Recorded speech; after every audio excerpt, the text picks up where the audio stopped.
بسم الله الرحمن الرحيم. السلام عليكم ورحمة الله وبركاته. بعض الإخوة بيطلبوا منا أحيانا أن نعلق على بعض التفاصيل والمستجدات اليومية، لكن أنا أفضل أن التعليق اليومي على المستجدات يكون فقط على صفحتي الشخصية. أما الفيديوهات فغالبا تكون للزمن، تبقى مع الأيام للأرشيف، فلا أحب أن أخوض فيها بتفاصيل يومية كما يفعل بعض الإخوة. مع ذلك أتحدث الآن عن أمر مستجد إلى حد ما، وهي ظاهرة لفتت نظري مؤخرا وأشعر أنه من زمان كان لازم نحكي عنها، وهي أن هناك الكثير من الشباب الغربيين خصوصا اليوتيوبرز وأيضا بعض المشاهير في الفن والرياضة يعلنون إسلامهم والحمد لله. وطبعا هذا بشكل طبيعي وتلقائي يثير الكثير من فرح المسلمين وخاصة الشباب، وتظهر حملات من الدعم والدعاء والتأييد على الفيسبوك وتويتر وغيرها. ما أريد أن أقول هنا هو يجب أن نميز بين عدة أصناف من هؤلاء. مثلا هناك مشاهير بمستوى النجوم مثل محمد علي كلاي، كات ستيفنز الذي أسلم أيضا في بريطانيا وكان مغنيا مشهورا. هؤلاء نجوم كبار جدا يعرفهم كل العالم تقريبا، وهؤلاء سواء أشهرناهم أو لم نشهرهم هم معروفين أكثر منا جميعا. فهؤلاء طبعا نفرح لدخولهم في الإسلام، أولا لنجاتهم هم الشخصية إن شاء الله كما نرجو لهم يوم القيامة، وأيضا لأن إسلام هؤلاء أيضا فيه دعاية للإسلام، بمعنى أن جمهورهم أيضا سيتعرف على الإسلام، ربما يدخل الكثير منهم في الإسلام.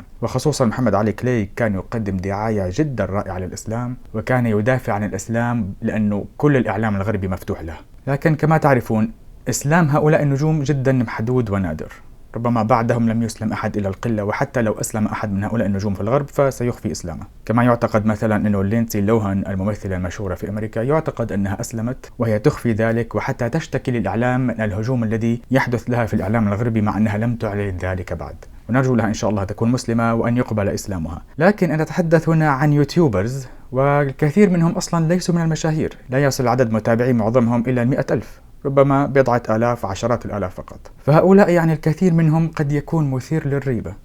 أذكر مثال، مثلا أرسل لي أحد الأصدقاء صورة لقبل وبعد، صورة من حساب تويتر لإحدى الفتيات الأمريكيات، وهي تكتب فقط تغريدة أنها اعتنقت الإسلام. قبل ذلك الإعلان كان عدد متابعيها قليل جدا، بضعة مئات أو آلاف. بعد هذه التغريدة ربما 10,000 متابع دخلوا فقط ليهنئوها ويتابعوها. أنا هنا لا أستبعد، وربما الكثير سبقون إلى ذلك، أنها فعلت هذا فقط من أجل اكتساب الشهرة، اكتساب بضعة آلاف متابعين، وهناك مؤشرات على ذلك. نحن هنا لا نحكم عليها ولا على غيرها بأنها منافقة، ولكن ما أقوله هنا يجب أن نتحلى بالحذر، لأن هناك الكثير من هؤلاء. وقبل حتى مواقع التواصل، أنا أذكر لما كانت هناك منتديات فيها دعوة ونقاش بين المسلمين وغير المسلمين والملحدين تحديدا، يعني قبل أكثر من 15 سنة كنا نجد الكثير من المسيحيين والملحدين وغيرهم يعلن إسلامه ويقول لك أنا مسلم شهر أو شهرين، يعني فترة لا تكون إلا بضعة أشهر على حد أقصى، ثم بعد ذلك يقول أنا جربت الإسلام ولم أجد فيه كل ما كنت أحلم به وأنا الآن أعلن ردتي. فأولا يكتسب شهرة كبيرة لما أعلن الإسلام، ثم شهرة أكبر لما ارتد، فيكون تأثيره وضرره أكبر بكثير من أنه لو لم يعلن كل هذه اللعبة. وسواء كانت لعبة أم لا، فمجرد إشهار هذا الشخص هو بحد ذاته ضرر على الإسلام. لذلك أقول من تظهر عليه مؤشرات النفاق أو محاولة فقط اكتساب الأصوات والتأييد وإثارة الضجة، هذا بحد ذاته أتمنى ألا نساعد في إشهاره. لا أقول نشك فيه ولا نشكك حتى علنا فيه ولا أقول أي شيء، فقط لا نساهم بإشهاره.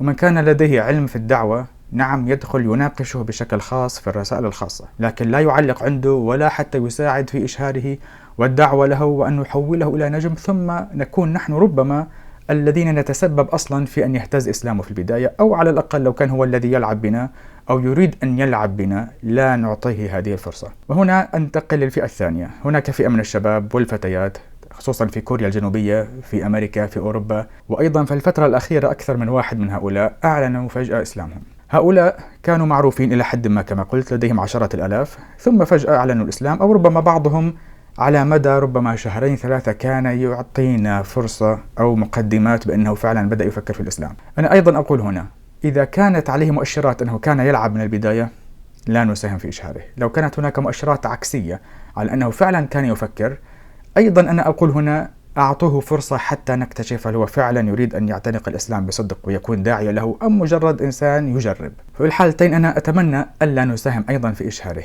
لكن الأسوأ من هذا، وهذا ما أراه كثيرا، أن هؤلاء حتى لو كانوا مخلصين كما نتمنى لكن هم بغض النظر عن نيتهم داخلين بمجال الشهرة فعلا، ويصورون كل تفاصيل حياتهم، بدءا من كما قلنا التفكير.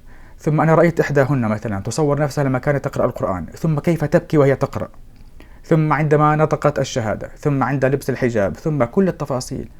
أنا لا أضيع وقتي بصراحة لمشاهدة هؤلاء، أرى بعض العناوين وربما مشهد أو مشهدين لو صادفته في مكان ما، بعضهم كيف يصلي وكيف يذهب ليأكل أول حلال، يعني تفاصيل يومية، فلوج في كل يوم، يجب أن نرى كل ما يحدث معه كمسلم جديد. هنا قد يكون بعض هذه الفيديوهات فيه دعوة، أنا قلت لم أتابع الكثير، لكن انطباعي الذي حصلت عليه هو أن هذا فيه كثير من المبالغة ودخول أو إقحام للمشاهدين والجمهور في أخص خصوصيات وتفاصيل حياته اليومية. هذا بحد ذاته نحن نقول أنه مشكلة أصلا بغض النظر عن الموضوع. من يعرض حياته للناس بشكل عام أيا كانت هذه الحياة ومواضيع ما نراه هو بحد ذاته مشكلة لنا نحن، ومشكلة عليه هو بالدرجة الأولى لما تصير حياته معروضة لكل الناس. فما بالك بقضية خاصة جدا، قضية اعتناق الإسلام، قضية العلاقة الخاصة بينه وبين ربه. ولا ننسى أن هؤلاء ما زالوا الآن يتعلمون الإسلام، فهمهم للإسلام أصلا مغلوط أو فيه الكثير من الغبش، والذي يحتاج إلى الكثير من التصفية والتعليم. المطلوب هنا أن نعلمهم، أن نتواصل معهم بشكل خاص لننبههم ونحاول إقناعهم لا تعرضوا كل هذه التفاصيل على الناس، لا تفتحوا قلوبكم الآن للشهرة، حتى لو كنتم مشهورين من الأول لكن أكيد الآن شهرتكم تزداد، فلا تجعلوا هذه اللحظات الخاصة من حياتكم تكون مفتوحة لكل الناس وعرضة للتأثير من الناس سواء سلبي أو إيجابي. فأنا أستاء كثيرا من التعليقات، بل سيل التعليقات، وطبعا كل يكون بفرح كبير وهذا شيء محمود من الشباب المسلمين، إنه شوفوا هذا شاب كوري أو فتاة كورية أو أمريكا وإلى آخره اعتنق الإسلام فالحمد لله وإلى آخره، كل هذا إيجابي.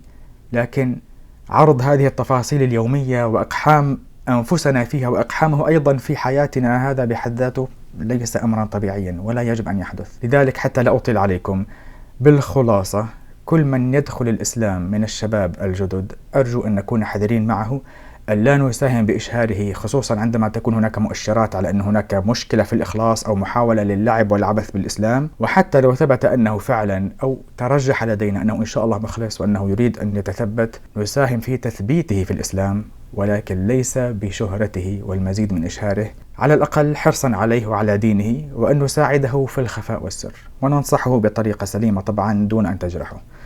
هذا باختصار، ولا تنسوا هؤلاء طبعا من دعائكم. شكرا لمتابعتكم، والسلام عليكم ورحمة الله وبركاته.